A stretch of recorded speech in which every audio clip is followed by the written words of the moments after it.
The secession of the Southern states from the Union in 1860 to 1861 was one of the most pivotal moments in American history, leading directly to the Civil War. While the reasons for secession were complex, the primary motivation was the preservation of slavery and the economic and political power it provided the Southern states. Economic and social foundations. The Southern economy was heavily dependent on agriculture, particularly cotton, which relied on enslaved labor. The industrializing North, by contrast, had a more diverse economy that did not depend on slavery. As tensions grew over the expansion of slavery into new territories, Southern leaders feared that Northern political dominance would threaten their way of life. State sovereignty and federal authority. Southern states asserted their right to govern themselves, arguing that they had voluntarily joined the Union and could therefore leave it.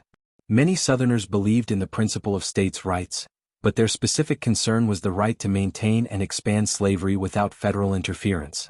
The election of Abraham Lincoln. The election of Abraham Lincoln in 1860 was the final straw for the South.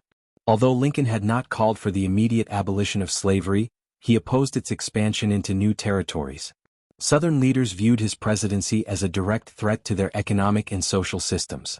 Secession and the formation of the Confederacy. Following Lincoln's election, South Carolina became the first state to secede in December 1860, with other states following suit.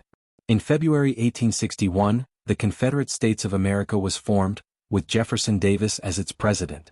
The Confederacy sought to protect the institution of slavery and assert its independence, leading to the outbreak of war in April 1861.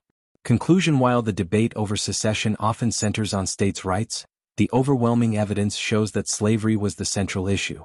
Southern leaders explicitly cited the protection of slavery as their reason for leaving the Union. The Civil War ultimately decided the question of secession and led to the abolition of slavery, reshaping the future of the United States.